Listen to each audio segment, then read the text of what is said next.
keluarganya, bagaimana Pak Kaceh ini mengalami persekusi dari keluarganya, dari istri dan anak-anaknya, ya. Jadi tolong teman-teman dimanapun dukunglah Pak Kaceh, ya. Bagaimana hamba Tuhan ini hidupnya sudah diberikan kepada Tuhan. Ayo kita bergandeng tangan supaya kita benar-benar bisa berada di jalannya Tuhan, ya. Amin. Bagaimana supaya Pak Kaceh ini bisa eksis dan terus bisa menjadi salurannya Tuhan, ya. Mungkin itu yang saya perlu tambahkan. Silakan Pak Kaceh. Baik. Terima kasih Pastor Yusuf Manubulu dan Mulusi Daifah yang di dalamnya ada roh Tuhan. Saya jadi ya udahlah, Pak, itu kan perjalanan saya harus mengalami penyempurnaan firman Tuhan. Amin. Ya, saya terharu dengan Pak Yusuf Manubulu dengan Lucy Daifah. Ada masih yang dipakai Tuhan untuk menolong saya. Ada hati yang luar biasa. Karena benar saya memang dari mulai saya di dalam diintimidasi terus supaya saya mati, supaya tegang pikiran saya. Itu tujuan mungkin yang nggak suka sama saya. Jadi saya itu bukannya didatangi keluarga itu memberikan support bahagia, tapi terus diintimidasi tentang tanah dan sebagainya. Makanya saya tersentuh sekali khotbahnya Pak Yusuf Manubulu tadi itu. Memang benar apa yang dikatakan Pak Yusuf itu adalah nubuatan Tuhan yang saya harus lewati. Saya tahu bahwa iblis sedang menghimpit saya supaya saya balik lagi. Tapi saya katakan tidak, sekali Yesus tetap Yesus. Bukti saya, HP saya dibikin susah, disadap-sadap, sampai saya dierorkan. Saya mau kesaksian di Banten itu sampai telat, kebagian waktu cuma 10 menit di Pak Pastor Heri, ya. Karena saya diputarkan terus sinyal nggak ada. Gojek aja sinyalnya yang dekat dengan saya itu dihilangkan. Itulah perbuatan iblis. Saya hanya berdoa, Tuhan tolong saya. Tapi puji Tuhan saya masih bisa ada kesempatan untuk bersaksi. Dan mereka menyambut saya dengan baik. Itu saksinya ada, Lucy Daifah. Karena memang undangan Pak Heri itu ya, pendeta yang dulu sering ketemu di Room June di Salat Ministry. Dia masih baru waktu itu, saya perkuat dulu dengan Kosim jalan. Sekarang puji Tuhan, Pak Heri ini sudah naik Pajero, jalan ada supirnya, punya gereja, punya jemaat banyak. Saya bersaksi sangat sukacita sekali begitu. Dan saya menggenapi firman Tuhan di Matius 10 ayat 36. Musuh orang adalah seisi rumahnya. Pas saya ngalami sekali. Saya menggenapi firman itu. Makanya saya menangis bukan sedih, tapi saya terharu dengan firman Tuhan yang selalu saya genapi. Saya mengalami itu, dianiaya, mengalami juga, kelumpuhan, mengalami juga. Dihimpit dari kanan, kiri, depan, belakang, atas, bawah, ngalami. Jadi saya tetap, sekali Yesus, tetap Yesus. Amin. Saya tidak akan goyah. Saya tetap berjalan. Makanya saya begitu keluar langsung action saya melayani Tuhan karena memang kerinduan saya adalah mengabarkan kebenaran Injil. Di framing kayak apa tetap saya jalan. Ditutup berkat dari mana-mana, tidak boleh kesaksian. Bahkan kalau siapa yang menerima kesaksian saya mau dilaporkan. Sudah disiapkan pasal-pasalnya katanya. Tapi saya jalan terus demi menyampaikan kebenaran. Karena memang hari-hari ini jahat. Yes. Dan saya sudah melihat orang yang dipilih Tuhan dengan orang yang mengaku-ngaku dipilih Tuhan. Itu sangat beda sekali. Gerakan hatinya beda. Saya belajar berjalan di dalam roh. saya bisa melihat di alam roh ini. Dunia ini sekarang sedang dipisah-pisahkan dengan yang baik akan kelihatan baiknya, yang jahat akan kelihatan jahatnya. Yes. Ini lagi pemilihan. Oleh karena itu saya pesan kepada saudara-saudara, intim dengan Tuhan, dekat dengan Tuhan, itu tidak akan takut apapun. Ya. Makin sempurna di dalam kasih, semakin sempurna di dalam kasih, semakin berani kita menyampaikan kebenaran. Kalau kita masih ada rasa takut, berarti kita masih belum sempurna di dalam kasih. Itu ada firman-Nya. Ya, yuk kita sama-sama menjalani kasih itu. Jangan sampai satu sama lain saling menjatuhkan, saling hujat. Apa sih yang dicari? Kalau saya jujur, memang butuh dengan uang, tapi saya tidak fokus mencari uang. Melayani tanpa dibayar pun, tanpa ada PK pun saya jalan. Yang penting saya bisa sampai ke tujuan, itu saya. Karena yang memberikan upah kepada saya bukan manusia, tapi Tuhan Yesus. Saya percaya itu. Dan saya yakin Tuhan Yesus akan cukupkan segala kebutuhan saya. Amin. Begitu. Saya jujur mau kredit motor kemarin itu ditolak gara-gara tidak ada KTP istri. Sudah mau di ACC ditolak karena tidak ada KTP istri. Tapi Tuhan punya cara. Tiba-tiba ada orang yang memberikan sepeda motor kepada saya. Itulah yang luar biasa. Luar biasa itu Tuhan. Jadi pelayanan saya, yang penting ada Sherlock, walaupun sekarang HP saya diganggu juga. Udah sekali tahu Sherlock, ya sudah, saya meluncur. Jadi saya tidak akan terlambat lagi. Udah ketemu Sherlocknya, saya di-errorkan pun kayak apa Google Map-nya, tetap saya bisa sampai karena saya tahu tujuan. Gitu. Tapi kalau menggunakan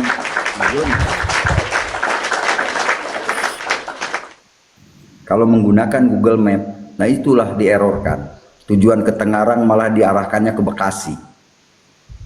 Itu saya sampai, Tuhan tolong saya, kok begini amat ini, semuanya HP di-errorkan. Waduh, bener-bener iblis, saya bilang. Jahat bener. Makanya tadi live, ada yang satu kamar di Bareskrim, namanya si GM itu, teman saya. Dia memang masih muslim sih, tapi dia moderat orangnya, tidak fanatik. Bersaksi, aku tahu kejadian Pok Aceh, aku tahu di dalam tuh begini, semua dia ceritakan. Nah teman-teman, saya bilang, saya bukan ngaku-ngaku. Itulah orang lain yang berbicara sebagai saksi hidup saya. Dan sekarang juga Pak Yusuf dan Lucy Daipah yang berbicara, itu saksi hidup saya. Jadi apa yang saya sampaikan, itulah kebenaran. Tidak ada karang-karang, tidak bohong. Seperti itu. Jadi saya pesan semuanya, mari satu tubuh dengan Kristus, walaupun kita berbeda fungsi, tapi tetap memuliakan Kristus, memberitakan Injil ke segala makhluk. Jangan kendor, maju terus. Saya kehilangan istri tidak ada masalah, kehilangan anak tidak masalah. Yang penting jangan kehilangan Tuhan Yesus. Itu prinsip saya.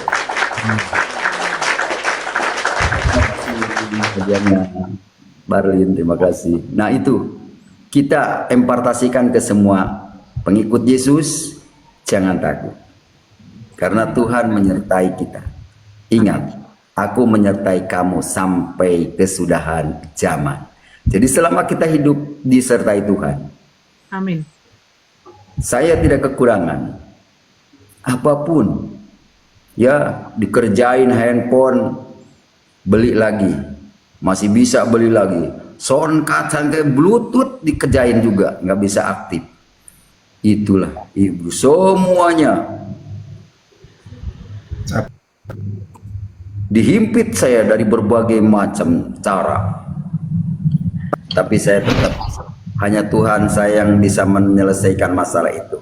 Biarkanlah mengalir. Saya sebagai pelaku firman, pelaksana firman, ya jalan terus. Terus maju. Terima kasih. Dan mungkin intinya di tahun 2026 ini jadilah kita lebih baik, hidup rukun guyup, bersatu teguh, bercerai kita runtuh. Makanya kita sama jangan saling jatuh. Ya. Dulu banyak dari luar negeri pada kerangkering telepon saya. Sekarang sepi. Ternyata ada yang tinggal di California, dia menyebarkan KC ini kabur, meninggalkan istrinya, memutuskan hubungan komunikasi. Padahal saya udah capek bolak-balik mencarinya. Tidak mungkin orang kabur dari rumah mencari-cari istri. Itu logika ya. Kalau masuk, saya mencari-cari udah capek bolak-balik Ciamis, Tasik, Bekasi, dicari semuanya kosong. Lucy Daipah pernah jadi saksi, diajak mas saya ke Bekasi, yo kosong rumah itu, nggak ada. Jadi menghindari, saya itu dihindari terus. Karena saya tahu akan datang, dia udah pergi 2 jam yang lalu, kata tetangga. Saya bilang di rumah ini kemana kosong terus bu? Pak tadi katanya 2 jam yang lalu pergi. Oh saya udah posisi di daerah Tasik. Saya bilang ini mau ke sini daerah Garut. Mau sampai sini udah tahu posisi saya. Karena memang HP saya di sana, posisi saya di mana ada tahu dia. Seperti kayak Grab gitu loh. Kalau Grab mau jemput kita kan kelihatan tuh udah sampai di mana sampai di mana. Seperti Betul. itu. Ya. Makanya saya bener-bener kayak ikan di dalam akuarium gitu loh. Ya. Diawasi dari mana-mana, atas bawah kanan kiri, begitu. Ya, mantap. WA dengan siapa? Ya, pesan saya seperti itu. Tahun 2026, hari-hari jahat, tetap kita intim dengan Tuhan. Itu saja. Terima kasih atas kesempatannya. Mohon maaf kalau ada kesalahan. Kita maju terus. Amin. Mantap. Terima kasih Pak Yusuf, Pak Sidaipah, host, terima kasih. Pak Sabto, terima kasih. Thank you, Pak. Francisca, terima kasih. Putra Agara, terima kasih. Ada Roh Kudus, kegiatan terima kasih. Pak KC, kalau Amin, Pak. tidak ada kegiatan yang ini parkun aja di situ Pak, nggak apa-apa ya. Kalau tidak ada kegiatan yang Iya, boleh. ya. Jadi gitu teman-teman ya. Jadi jangan dibilang bahwa room ini room huru-hara. Ya, ada yang mau disampaikan Bang Putra? Aku kak. Oke, silakan Bintang. Iya, hormat sekali ya, hormat, peluk dan cium kudus untuk kalian semua, panutan kami, Pak Yusuf Mandubulu, Pak MKC, Pak Sabto, Bu Lidi lagi ini, apalagi Bu Lidi ini, mama saya, senang dengan Bu Lidi karena pernah katanya mama saya lihat Bu Lucy pelayanan itu nyembah itu luar biasa lah, sampai air mata, sampai ya menangisnya luar biasa itu. Jadi mama saya lihat itu jadi ikut juga larut di dalam penyembahan. Jadi titip salam dari mama saya untuk Bu Lucy Daiva. Karena kemarin juga saya kan ada DM itu Bu Lucy Daiva, tapi Bu Lucy Daiva nggak balas gitu. Jadi iya Kak. Ya, teman-teman bentar. ya lanjut. Jadi saya hanya menyampaikan salam mama saya saja, karena mama saya Iya, salam kembali. senang dengan ibu, karena kalau ibu udah nyembah itu air mata itu jatuh kayak hujan itu dari Bu Lucy Daiva. Luar biasa. Pak KJ juga, Pak Yusuf Madubulu, Pak Sabto, ya saya dari tim Kak Reda sangat terhormat lah kalian datang ke sini. Dan ini menjadi sebuah pengakuan bahwa room kita ini benar-benar lurus, komal kita ini benar-benar apa namanya, ya nggak neko-neko lah ya. Dan apapun itu, tadi saya waktu Pak Yusuf Manubulu dan Pak KC ngomong itu, ya saya terharu Pak. Saya ya nggak berhenti juga menangis. Apalagi Pak KC ya, yang kita tahu ya pelayanannya dan juga pengorbanan yang luar biasa. Ya saya malu Pak sama Pak KC, saudara. Pak KC sudah mengalami apa namanya, penderitaan. Iya, yang luar iya, biasa. iya. Kalau saya berkaca ke diri saya siapa gitu Pak ya? Saya siapa? Saya hanya hamba Tuhan yang masih ingin hidup di zona nyaman saja gitu. Tapi paling tidak ya dengan Kak Reda kami gabung di sini, ya kami paling tidak Pak jadi tameng hidup Pak. Kami jadi tameng hidup untuk pelayanan tulus orang Bapak, pelayanan yang luar biasa dari orang Bapak. Kami tameng hidup Pak, Bapak terus melayani kami yang hajar Pak, hamba-hamba Tuhan yang berkedok Farisi, ahli-ahli Taurat tuh Pak.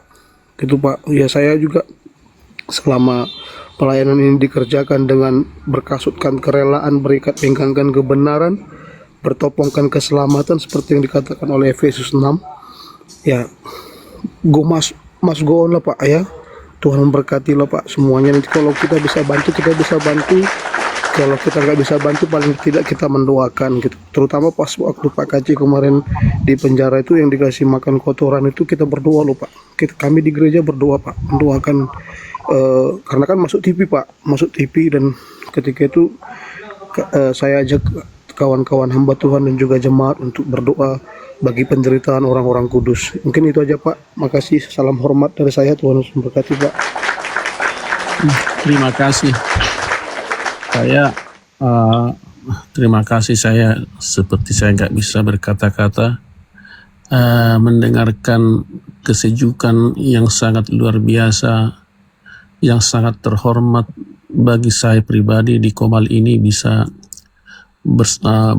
menyapa hamba-hamba Tuhan yang dipakai sangat luar biasa, yang mengalami penderitaan yang amat sangat luar biasa untuk Kristus.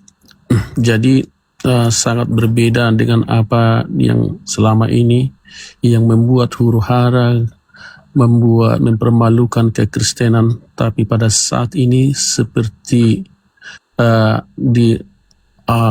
kehausan di gurun pasir, setetes embun pagi bisa menyiram kita pada saat ini. Terima kasih Pak Yusuf Manubulu. Saya selalu waktu masih di Indonesia tetap saya ikuti, baik juga saya masih di Amerika tetap saya ikuti juga, baik juga Pak KC. Pernah juga satu Komal dengan saya bercerita tentang bagaimana dia di Arab. Saya juga pernah di situ tinggal, dan sangat luar biasa mendengar kesaksian juga para hamba Tuhan. Pak Ibu Lucy juga saya pernah menyaksikan dia di mana. Saya malu karena saya juga dulu lama penginjilan waktu masih saya di Indonesia, masih muda, di Tanah Karo sampai ke mana-mana, sampai ke Palembang, Siskayu. Saya juga pernah di daerah antara Jambi dan Palembang. Dan saat ini saya melihat sangat-sangat saya bersyukur pada saat sore dan pagi di sini ya, melihat yang luar biasa hamba-hamba Tuhan. Masih ada rupanya hamba-hamba Tuhan yang sangat peduli dengan pelayanan, sangat berbeda, sangat melukai selama ini kita lihat ya, mempermalukan kekristenan, mengatakan pendeta tapi masih bisa duduk 24 jam di TikTok bagaimana dia penyembatan. Tapi kita lihat dia lupa bagaimana penderitaan MKC, Pak Yusuf Manubulu, Pak Sabto di jalanan, dan saudara-saudara kita yang lain. Terpujilah Tuhan Yesus. Saya paling berbahagia di Komal ini bisa mendengarkan langsung satu Komal. Sepertinya saya di suasana surgawi. Sekalipun dibilang Ibu Reda ini herder, tapi hatinya sungguh lembut. Tidak mungkin ini terjadi kalau bukan Tuhan yang menuntun ini. Roh Tuhan menjamah kita semua di sini. Baik yang ada di bawah juga yang menonton. Kiranya Tuhan Yesus memberkati. Doa kami juga ada satu hal yang boleh saya sampaikan, mungkin ini ide yang baik Ya. untuk belajar, karena kami dulu di sini sangat-sangat mengecewakan juga ketika kami di sini banyak membantu para hamba-hamba Tuhan pelayanan, sama seperti yang di sini banyak di tengah jalan tikungan, tidak sampai bahkan menjadi polemik karena tidak kejujuran para hamba-hamba, katakan yang para diapologi yang mengatakan hamba Tuhan, sama seperti yang terjadi di Duri, ya, mentapengkan untuk pembangunan gereja Kairos dan juga membantu anak Batak. Karena saya dulu yang pertama dihubungi beliau itu untuk menjadi dana di sini, tapi semua sangat mengecewakan. Tapi terpujilah Tuhan, para martir yang ada di sini saya lihat yang betul-betul ya, yang mengalami itu penginjilan yang benar-benar pemberitaan firman Tuhan, yang tidak duduk di singgasana sampai 24 jam, tapi sungguh-sungguh mereka merasakan. Jadi Injil yang benar itu firman Tuhan yang ditabur oleh hamba-hamba Tuhan yang mengalami siksaan, penderitaan itu, ketika dia berbicara, maka itu juga yang membuat kita teguh. Tapi ketika orang yang mengatakan, saya tahu firman Tuhan luar kepala, saya salah satu di dunia ini yang bisa firman Tuhan, tapi melukai banyak jemaat, mempermalukan jemaat, itu kemunafikan yang sangat memalukan. Terima kasih sekali lagi semuanya. Ibu bapak saudara yang dikasih oleh Tuhan, terpuji termulialah Tuhan Yesus untuk semuanya. Amin. Amin, amin. Sebentar, sekali Kak Karet. Untuk Pak Yusuf Manubulu, Pak Bu Lucy Daiva, ya kan, dan juga Pak KC. Jadi Komal ini namanya Komal Herder, Pak. Komal Herder. Jadi kalau kayak kata Kak Ini Reda, yang disebut-sebut herder ya? iya. Jadi tapi herder itu tadinya kan semacam ejekan kan, Kak Lucy Daiva kan, semacam ejekan, tapi itu diambil sama Kak Reda ini menjadi berkat sekarang, Kak, menjadi berkat. Dan tadi juga di dalam hati terus terngiang-ngiang satu firman Tuhan ketika dalam Matius 15 itu ayat 25 sampai ayat yang ke berapa itu ya, yang tentang yang tentang perempuan yang minta Tuhan tolong sembuhkan anaknya kan, tetapi perempuan itu mendekat dan menyembah dia sambil berkata, Tuhan tolonglah aku.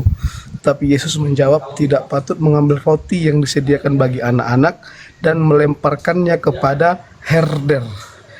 Kata perempuan itu, benar Tuhan, namun herder itu makan remah-remah yang jatuh dari meja tuannya. Maka Yesus menjawab dan berkata kepadanya, hai ibu, besar imanmu, maka jadilah kepadamu seperti yang kau kehendaki. Dan seketika itu juga anaknya sembuh. Jadi kami herder, Kak, yang makan remah-remah dari meja tuannya. Oke, kembali Kak Reda. Thank you. Ya, silahkan Kak Lucy. Enggak, aku masih penasaran dengan kata herder. Herder itu bukan ditujukan kepada pengikut-pengikut Edis ya, bukan ya? Iya itu dia. Oh gitu ya. Tapi sebenarnya gini ya, biar saya jelaskan.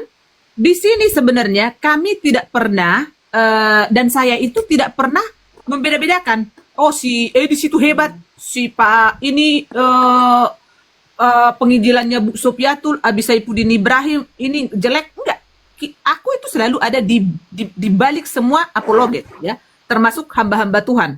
Nah, yang intinya di sini karena waktu si Iskariot bersekongkol dengan Kadrun untuk mengusahakan bagaimana caranya untuk mendeportasi seorang Edis Sidabutar dari Mama Rika, disitulah munculnya saya. Sebenarnya saat itu waktu saya tidak mungkin karena saya waktu itu menghadapi ujian dan saya tidak ada waktu. Tapi karena saya merasakan penderitaan saudara-saudariku yang ada di Konoha, saya harus, ini sepertinya tidak bisa lagi hanya pemerhati di balik layar dan hanya cuap-cuap di TikTok. Sehingga saya turun tangan, puji Tuhan, dari petisi saya, waktu untuk petisi yang kita adakan waktu itu dapat 15.000K, dapat tanda tangan untuk mendukung dan untuk menjawab semua tipu-tipu yang diberikan oleh para umat sebelah terhadap kedutaan embassy yang ada di Mamarika, embassy Konoha. Ya, jadi itu generalnya aja saya ini, sehingga setelah itu muncullah kata herder itu dari mulut seorang penipu, si Iskariot.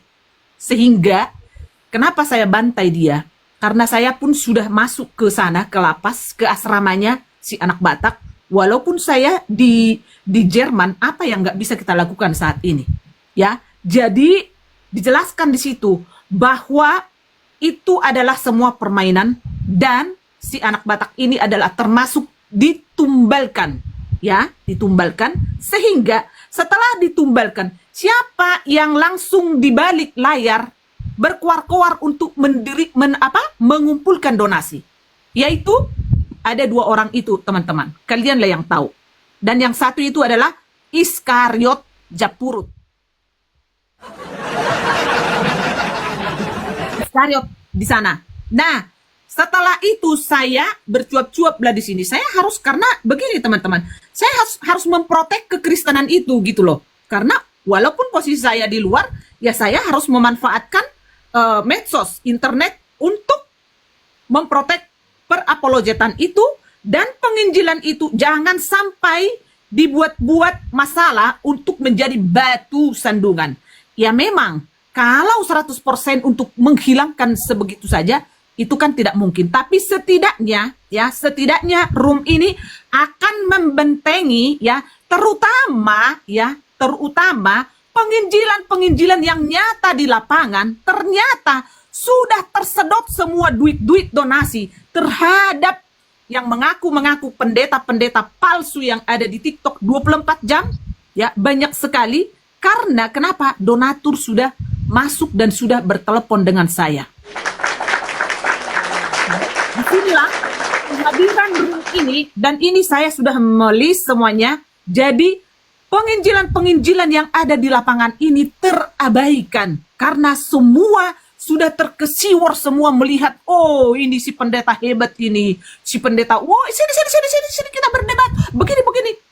Terkesima di situ teman-teman, dan banyak di sini perselingkuhan uang donasi untuk mensupport anak-anak Tuhan ya yang ada di Konoha, sehingga itulah kemunculan room ini teman-teman. Walaupun saat ini banyak tantangan yang harus saya hadapin bersama dengan teman-teman saya, saudara-saudara saya di sini, saya tidak akan pernah mundur ya. Dan salah satu korban yang dirugikan penipuan oleh seorang Iskariot itu adalah saya sendiri. Jadi kenapa ini muncul sebutan herder itu tidak apa-apa, is okay. Buat saya itu bukan jadi masalah. Dan saat ini macam cara dibikin si Iskariot ini sampai dia masuk ke YouTube untuk mencari-cari foto, dibikin diedit foto saya tidak akan pernah mundur. Ya, sehingga kita di sini untuk memprotek ya. Ingat baik-baik, di sini saya tidak pernah membeda-bedakan mau si Edis, mau si Metatron, si Kiamat, si A, si B itu yang tidak bisa saya sebutkan satu persatu ya, bukan seperti itu. Dan room ini akan semakin fokus nanti membawa kita teman-teman untuk membantu terutama penginjilan yang di lapangan teman-teman ya. Jadi room ini bukan berarti hanya bercuap-cuap di sini teman-teman. Kemarin pun ada korban banjir di Sumatera, kita turut ya, tapi sorry, saya tidak mencantumkan nomor rekening di sini ya, sorry, itu hanya saya lakukan dengan internal teman-teman dekat saya sendiri, dan itu kita eksekusi teman-teman ya, bukan hanya omon-omon ya. Jadi begitu teman-teman. Kenapa ini muncul?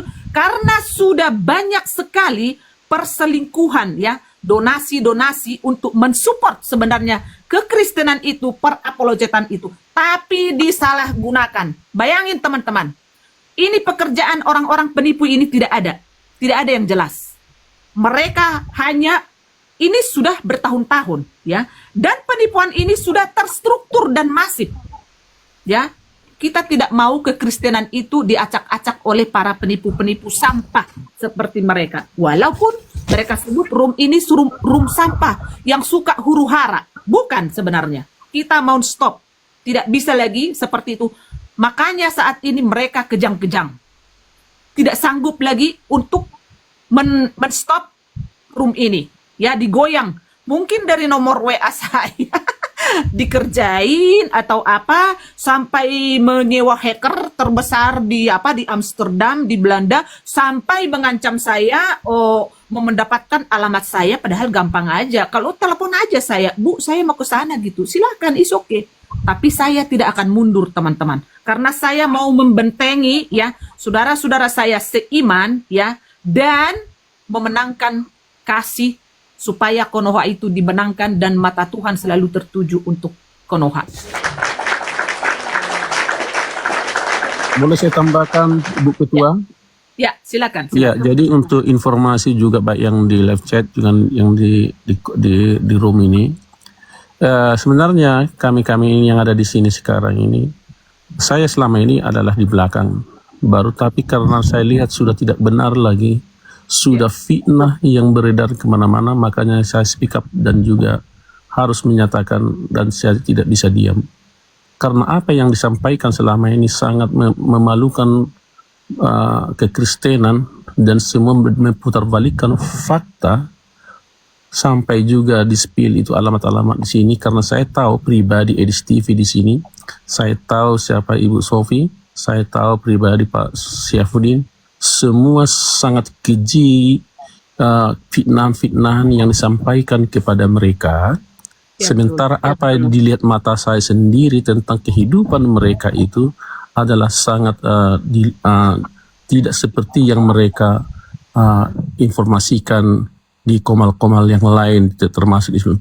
Dan sangat sedih saya. Dan kemudian juga saya tahu sumber-sumber keuangan yang membantu mereka. Dan itu kami bongkar, termasuk bagaimana dengan anak Batak dulu dibantu. Dan di sini saudara-saudara, mereka ini bekerja, sehingga makanya saya selama ini tidak pernah saya berbicara tentang masalah seperti ini. Saya jarang, saya hanya menonton aja. Saya hanya mensupport orang-orang, baik istri saya juga dulu paling tertarik juga untuk mendukung pelayanan. Tapi sekarang dia sudah agak kecewa mendengarkan pertengkaran-pertengkaran ini. Bahkan juga kawan-kawan yang saya dulu, kamu memberikan orang-orang yang salah kepada saya untuk berdonasi, katanya. Cobalah bayangkan itu. Jadi saya speak up. Kenapa? Supaya ini jangan terjadi lagi ke depan. Ya, seperti apa yang kita lihat sekarang dipertontonkan mereka yang tidak ada lagi rasa malu mereka, ya kan? Nah, sekarang juga jadi pelayanan juga terhambat seperti yang dibilang Pak Yusuf tadi itu, gara-gara ini juga Injil jadi tersendat disampaikan oleh karena ulah segelintir orang-orang yang hanya memetakan duit ini, ya. Jadi sekali lagi kami speak up di sini, kami bukan para apologet, tapi kami mengcounter serangan-serangan yang sangat masif menyerang orang-orang yang sungguh terbeban untuk pelayanan. Tadi saya dengar juga maaf kata tadi juga benar apa tidak ya? Saya tidak tahu karena kebetulan di sini tadi disebutkan di Komal itu disinggung Pak Yusuf Madubulu bahwa si Iskari menyediakan 3 pengacara untuk membela Pak Yusuf Madubulu. Saya tidak tahu. Sekalipun itu benar tidak tidak bisa dikaitkan tadi di Komal itu ada apa? Pak Yusuf Madubulu tadi tidak ada menyinggung apa-apa sama sekali pun. Ya. Termasuk kata sama MKC. Ya kan? Jadi semua dan rata-rata dibilang itu muridnya. Nah, jadi seperti itu yang harus kita counter. Jangan dibiarkan mereka menjadi kuman yang sangat meresahkan, ya. Nah, jadi saya bersyukur, makanya saya bilang tadi saya sangat bersyukur saya di Komal ini dengan anak-anak Tuhan yang sungguh-sungguh memang merasakan bagaimana penderitaan melayani Tuhan, ya. Saya melihat seorang ibu Lydia di sini ketika di tengah jalan menyampaikan kebenaran firman Tuhan. Kalau orang seperti ini tidak ada kesempatan untuk bertengkar di Komal karena mereka pergi penginjilan. Terima kasih. Jadi sekali lagi kami speak up di sini, ada Pak Bintang juga dan beberapa orang. Kami itu tidak apologet, tetapi kami harus melihat meng-counter kebohongan yang disampaikan mereka itu semua. Ya, jadi termasuk anak Batak juga hari itu bantuan dari saya tahu persis. Karena sumber pertama itu yang dihubungi saya. Jadi saya ungkapkan ini supaya jangan terjadi lagi timbul iskariot baru dan juga pendeta TikTok 24 jam untuk berikutnya. Ya. Ya. Pendeta 24 jam ya. Betul.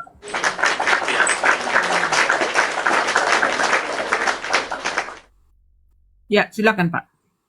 Jadi memang istilah herder ini yang munculkan itu Iskariot itu sendiri, ya. Betul. Ya. Dia sendiri yang memunculkan istilah herder. Dulu sebelum ada Edis itu sayalah yang diserang sama si Iskariot ini. Setiap hari siang malam. Jadi kalau dia buat konten cuma menyerang Yusuf Manubulu terus, ya. Kenapa saya tidak membalas? Karena saya takut untuk mencemari kesucian daripada Injil itu sendiri. Makanya saya diam aja, karena kita kalau Tuhan bilang kita cuma berdebat dengan orang yang dipakai oleh iblis, sama dengan kita buang mutiara kepada babi ya teman-teman. Jadi tapi saya bersyukur ya belakangan ini karena dia menyerang Edis, dan saya lihat dia sepertinya kayak ini, kayak terlempar ke ini, ke ke jurang. Karena apa? Karena memang saat sekarang ini memang Tuhan merendahkan dia, jadi dia sadar itu. Jadi bagaimana dia punya posisi itu semakin hari semakin hancur ya, semakin tidak punya kekuatan ini untuk menyuarakan apapun. Jadi orang sudah tidak percaya dengan si Iskariot ini ya. Betul. Dan pada waktu itu saya lah yang diserang terus. Sebelum ada Edis itu setiap hari itu dia serang saya, setiap hari ya, setiap hari dia serang terus teman-teman ya. Tapi saya bukan dengan adanya dia terlempar ke jurang saat ini, saya juga bukannya bersyukur ya. Artinya saya cuma menceritakan historinya ya, ceritanya bagaimana muncul istilah herder ini. Karena pada waktu itu ada 1-2 orang yang bersikeras menyatakan bahwa saya tidak seperti apa yang dia katakan si Iskariot ini. Dan pada waktu itu orang-orang yang membela saya ini, dia sebut itu adalah herdernya Yusuf Manubulu. Jadi dialah yang memunculkan istilah herder. Ya, jadi itulah ceritanya teman-teman. Oke, saya tidak mau fokus ke situ. Ada satu lagi yang saya mau sampaikan buat kita semua, buat gereja Tuhan. Karena saya pikir ini penting sekali ya. Begini, ada satu firman yang mengatakan jangan kamu menyebut nama Tuhan Allahmu dengan sembarangan. Ya, kita perlu garis bawahi ini teman-teman. Karena saya melihat gereja-gereja Tuhan ini minta maaf ya, pada nggak sopan. Kenapa? Karena memanggil Tuhan Yesus itu cuma memanggil Yesus. Tuhan Yesus itu bukan anak SMP teman.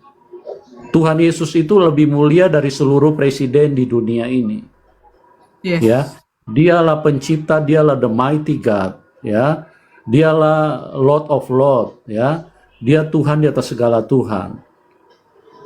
Jadi biasakanlah teman-teman, kalau memanggil Tuhan itu panggillah Tuhan Yesus. Ya, jangan cuma memanggil, minta maaf ya, jangan cuma panggil Yesus, ya. Karena Tuhan Yesus itu bukan anak SMP, ya. Pendeta-pendeta ini saya lihat paling, ya maaf ya, paling mulutnya itu paling tidak sopan ya teman-teman ya. Minta sama Yesus, minta sama Yesus. Waduh. Coba kawan saya ada juga namanya Yesus Pak di sini. Ya, ya. Kita coba ya teman-teman ya. Kalau seandainya Tuhan Yesus tiba-tiba hadir di satu gereja, apakah mereka berani panggil, Yesus kapan kamu tiba? Ya, malaikat saja gemetar, itu malaikat saja bisa hancur teman-teman, kalau melihat Tuhan itu hadir. Ya, kenapa? Karena gereja tidak pernah merasa bahwa Tuhan itu selalu hadir. Jadi sama misalnya istilahnya ya, misalnya presiden ya, Prabowo. Kalau Prabowo tidak hadir, kita bisa saja menyebut, oh Prabowo bilangnya begini. Tapi kalau Prabowo sudah hadir, kita pasti Presiden Prabowo minimal. Bahkan kalau perlu kita tambah lagi, ya, Pak Presiden Prabowo, ya, itu hanya manusia, teman-teman. Jadi belajarlah. Saya tidak yakin gereja ini siap ketemu Tuhan kalau kita punya cara, metode, kita tidak pernah mau berubah menjadi dewasa di dalam Tuhan. Menjadi dewasa di dalam roh, ya. Teman-teman, kita harus hati-hati. Jangan kita pikir karena gereja ini sudah terlanjur jadi korban, teman-teman. Saya tahun 2014 diingatkan Tuhan, pada waktu itu saya mau khotbah di radio. Tuhan bilang, "Nak, tell to my people," artinya sampaikan kepada umatku. Ya, belajar memanggil namaku dengan ucapan yang benar. Ya, Tuhan itu bukan gila hormat, tapi dia adalah pribadi yang sangat terhormat. Berikanlah penghormatan itu karena dia adalah pribadi di atas segalanya. Ya, saya tidak yakin bagaimana kalau kita ketemu Tuhan, lantas kita panggil dia Yesus. Ya, jadi latihlah teman-teman. Ya, saya bukan mengada-ngada, tapi saya hanya ingin supaya kita sama-sama itu bisa layak di hadapan Tuhan. Jadi jangan kita itu dengan seenaknya, ya. Di kaum RT 6 saja, ya, nabinya saja nggak jelas. Mereka tidak pernah berani menyebutkan Muhammad loh. Selalu Nabi Muhammad. Bahkan pendeta pun menyebutkan Nabi Muhammad, tapi kalau Tuhan Yesus, mereka cuma sebutkan Yesus. Ini mulutnya, ini mulut kotor semua ini. Ya. Hati-hati teman-teman, Tuhan itu lebih mulia dari seluruh presiden di dunia. Lebih mulia daripada orang tua kita, dari opung-opung kita. Jadi panggillah dia dengan panggilan yang terbaik. Kalau memang kita benar-benar menuhankan dia, panggillah dia dengan sebutan dia Tuhan. Bahkan kita tidak mengakui pun dia Tuhan, dia adalah Tuhan. Apalagi kita mengakui dia Tuhan, teman-teman, ya. Itu mungkin itu saja yang saya bisa tambahkan. Ya, kita mulailah. Latih, teman-teman. Saya dulu waktu melatih dari 2014, itu 3 bulan, teman-teman. Saya melatih. Kalau saya keseleo, saya minta ampun sama Tuhan, ya. Tuhan ampuni saya nggak sengaja. Tapi saya latih terus 3 bulan. Itu saya tidak pernah menyebutkan Tuhan itu dengan hanya nama. Selalu saya bilang Tuhan Yesus. Makanya kalau Anda perhatikan, teman-teman, perhatikan saya berkhotbah atau apapun, tidak pernah saya mengucapkan hanya Yesus. Pasti selalu Tuhan Yesus, teman-teman. Ya, bahkan di penjara pun, di dalam penjara pun, saya selalu menyebutkan Tuhan Yesus. Itu ada begitu banyak orang-orang Islam, akhirnya mereka terikut semua menyebutkan Tuhan Yesus, teman-teman. Ya, tadinya mereka jangankan panggil Tuhan Yesus, mau sebutkan nama Tuhan Yesus saja mereka nggak berani. Mereka selalu bilang Isa, ya. Tapi dengan adanya saya sering menyebutkan Tuhan Yesus, Tuhan Yesus, Tuhan. Akhirnya mereka mulai ikut satu persatu. Bahkan ada yang berkata begini, ya, di sini kita punya 2 Tuhan, satu Tuhan Yesus, satu Tuhan Allah, katanya. Kenapa? Karena mereka dengar setiap hari saya menyebutkan Tuhan. Kalau bukan kita menyebut dia Tuhan, kapan orang bisa mengenal dia Tuhan, teman-teman? Kapan orang bisa tahu dia Tuhan? Orang Kristen ini minta maaf ya, saya tahu kita semua korban karena orang Kristen ini kebablasan, cuma ikut-ikut Yesus. Padahal Yesus itu bukan anak SMP loh, ya. Tuhan Yesus bilang sebelum Abraham ada, aku sudah ada. Kita panggil kakak saja abang, kakak, tidak berani panggil nama. Panggil RT saja Pak RT. Tapi Tuhan yang menciptakan, yang memberikan, yang provide everything that we need, ya, apapun yang kita butuhkan. Tapi kita panggilnya nggak sopan loh. Nah, ini yang kita perlu luruskan, teman-teman, ya. Saya mengasihi siapapun kita, semua teman-teman yang mendengarkan ini. Ayo kita bersama-sama mulai menjadi dewasa di dalam Tuhan, ya. Jangan membiasakan diri menyebut nama Tuhan Allahmu dengan sembarangan. Ya, bagaimana dengan Allah? Allah itu bukan nama. Allah itu hanya gelar, ya. Bagaimana dengan Yahweh? Yahweh pun gelar. Bagaimana Elohim? Elohim pun gelar, ya. namanya hanya satu, namanya itu Tuhan Yesus Kristus. Amin. Ya, jadi yang Yehova, Elohim, Adonai, Yahweh, ya Bapa, Tuhan, itu semua gelar teman-teman. Ya, jadi namanya itu hanya satu, namanya adalah Tuhan Yesus Kristus. Ya, jadi mungkin ini tolong teman-teman kita bersatu hati, berikanlah penghormatan, panggillah Dia. Dan apabila juga Tuhan mendengar dengan panggilan kita yang memberikan penghormatan kepada Dia, maka panggilan itu pun akan didengar Tuhan dengan perkataan yang manis, ya. Makanya di dalam di dalam, kalau saya tidak salah, Kolose apa-apa ya, mengatakan biarlah yang sedap didengar, yang manis, semua yang indah, itu yang kita katakan, itu yang keluar dari mulut kita. Amin. Ya. Jadi Tuhan Yesus itu bukan ipar kita, teman. Ya,